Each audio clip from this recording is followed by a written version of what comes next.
بسم اللہ الرحمن الرحیم۔ السلام علیکم دوستو، اس ویڈیو میں امام مہدی کے سلسلے میں انتہائی معتبر اور مستند 13 نشانیاں بتانے جا رہا ہوں، جس سے ان کی پہچان آسان ہو جائے گی۔ بغیر دیر کیے اس ویڈیو کو شروع کرتا ہوں۔ ان میں جو آخری کی علامتیں ہیں وہ بہت ہی اہم ہیں، ان کو توجہ سے سنیے اور اس ویڈیو کو آگے تک شیئر ضرور کیجیے گا۔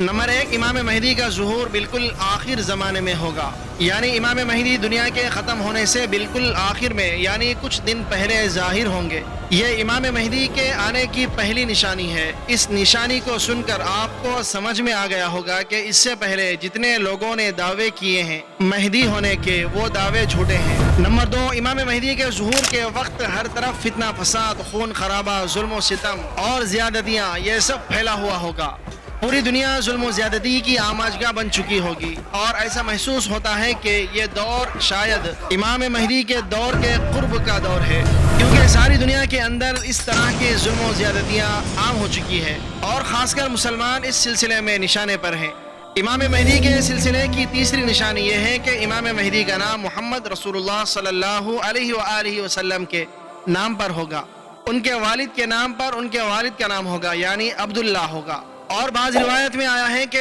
ان کی ماں کا نام آمنہ ہوگا، اگرچہ یہ روایت تھوڑی سی کمزور ہے۔ امام مہدی کی چوتھی نشانی یہ ہے کہ وہ حضرت فاطمہ رضی اللہ تعالی عنہا کی اولاد میں سے ہوں گے، یعنی اہل بیت سے ان کا تعلق ہوگا، یا حضرت حسن رضی اللہ تعالیٰ عنہ کی اولاد میں سے ہوں گے، یا حضرت حسین کی اولاد میں سے ہوں گے۔ یہاں تھوڑی سی علمی بات عرض کر دوں۔ حافظ ابن کثیر رحمۃ اللہ علیہ نے جو ذکر کیا ہے، اس میں یہ فرماتے ہیں کہ محمد بن عبداللہ علوی فاطمی حسنی، یعنی امام مہدی کا نام محمد ہوگا، ان کے والد کا نام عبداللہ ہوگا، اور وہ حضرت علی رضی اللہ تعالیٰ عنہ کی اولاد میں سے ہوں گے۔ فاطمہ یعنی آپ صلی اللہ تعالیٰ علیہ وآلہ وسلم کی لخت جگر جو تھی، ان کی اولاد میں سے ہوں گے۔ امام مہدی حضرت فاطمہ رضی اللہ تعالیٰ عنہ کی اولاد میں سے ہو، چاہے حضرت حسن کی اولاد میں سے ہو،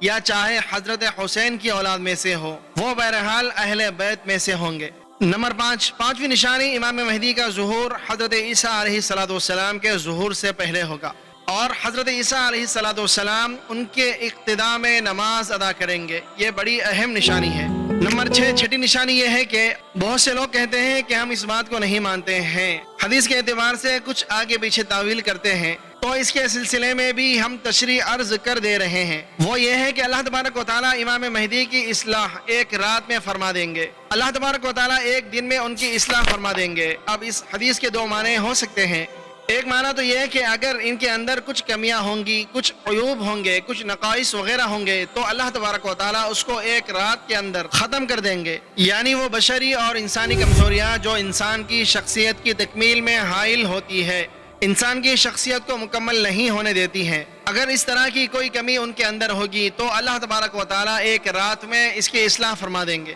حافظ ابن کثیر رحمۃ اللہ علیہ نے یہی مطلب فرمایا ہے۔ دوسرے معنی یہ ہے، مطلب اس حدیث کا یہ ہے کہ خلافت کا جو ایک تصور ہے، وہ اس کے لیے جن خوبیوں کی ضرورت ہے، ظاہر سی بات ہے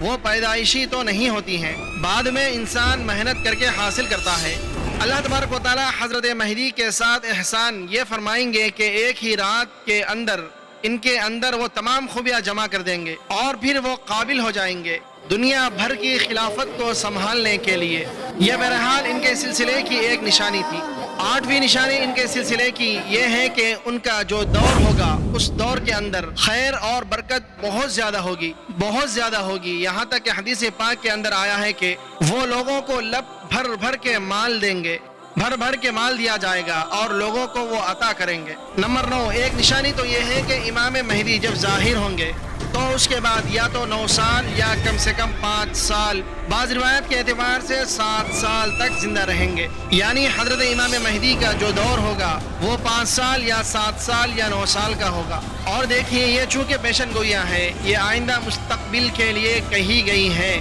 تو اس میں اس طرح کا اختلاف ہو سکتا ہے، اس میں ذرا پریشان ہونے کی ضرورت نہیں ہے۔ یہ اچھی طرح سے سمجھ لیجئے کہ اگلی نشانی امام مہدی کی یہ ہوگی کہ وہ کوئی نبی اور رسول نہیں ہوں گے، بلکہ وہ ایک حکمران ہوں گے، ایک بہت اچھے مجاہد ہوں گے، اور وہ پوری دنیا کو باقاعدہ شریعت اور دین پر لے کر چلیں گے، اور خلافت اسلامیہ کا قیام کریں گے، اور حافظ ابن کثیر رحمۃ اللہ علیہ کی عبارت میں نقل کر رہا ہوں، اور وہ یہ فرماتے ہیں کہ امام مہدی مشرقی ممالک سے ظاہر ہوں گے، یعنی جو ہمارا ایسٹرن علاقہ ہے، جو ایران وغیرہ کا علاقہ ہے، وہ سامرا کے غار سے نہیں نکلیں گے، جیسا کہ بعض شیعوں کا اور رافضیوں کا عقیدہ ہے۔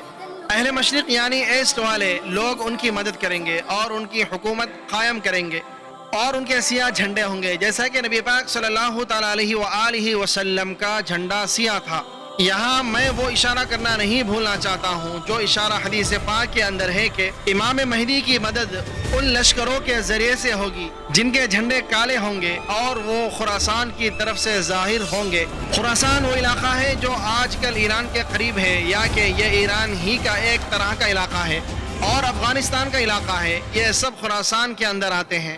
اب آپ ذرا تھوڑا سا اندازہ کیجئے گا کہ اس وقت ایران کے پاس افغانستان میں کون لوگ ہیں، کون ڈومینیٹ کر رہے ہیں، کون حکومت کر رہے ہیں۔ اندازہ یہی لگتا ہے کہ ان کی مدد اسی طرح سے اللہ تبارک و تعالیٰ کروائے گا۔ ایک اور نشانی یہ ہے کہ جس دن امام مہدی کا ظہور ہوگا وہ دن عام دنوں سے زیادہ لمبا ہوگا۔ ابو داود شریف کے اندر یہ روایت موجود ہے۔ ایک اور نشانی یہ ہے کہ امام مہدی بیت اللہ میں پناہ لیں گے، کیونکہ امت مسلمہ میں سے کچھ لوگ جنگ کے لیے پیش قدمی کریں گے، مگر اللہ تبارک و تعالیٰ کی طرف سے نظام یہ قائم ہوگا کہ ایک علاقہ ہے بیدا، یعنی ایک چٹیل میدان ہوگا، وہاں ان سب کو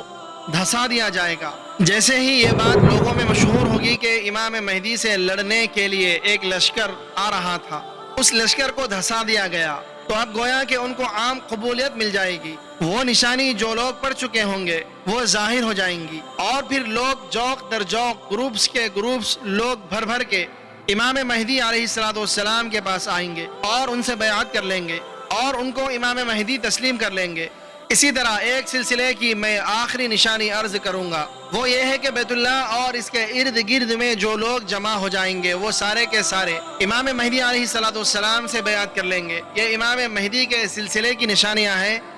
جو میں نے آپ کے سامنے عرض کر دی ہے۔ الغرض امام مہدی کا ظہور جب بھی ہوگا، دعا صرف یہ کرنی ہے کہ اللہ تبارک و تعالیٰ اپنے کرم سے، اپنے فضل سے ان کی پہچان نصیب فرما دے، ان کی معرفت نصیب فرمائے، ان کو ہم سمجھ لیں، اور ان کو سمجھ کر ان کے لشکر کے اندر اگر اللہ تبارک و تعالیٰ توفیق دے تو شامل ہو جائیں، نہیں تو کم از کم ان لوگوں میں ضرور شامل ہوں جو دعائیں کرنے والے ہوں، ان کے لیے رونے دھونے والے ہوں۔ ظاہر سی بات ہے کہ وہ دنیا کے اندر ایک چینج لانے والے شخص ہوں گے، اس لیے ان کی شخصیت قابل احترام ہوگی، اور وہ ایک روحانی شخصیت کے بھی مالک ہوں گے، اس لیے ساری روحانی دنیا ان کی طرف رجوع کرے گی۔ اللہ تبارک و تعالیٰ سے دعا ہے کہ اللہ تبارک و تعالیٰ ہم سب کو دین کا صحیح فہم نصیب فرمائے، اور اللہ تبارک و تعالیٰ اپنے دین کی صحیح معلومات سیکھ کر لوگوں تک پہنچانے والا بنائے۔ آمین یا رب العالمین۔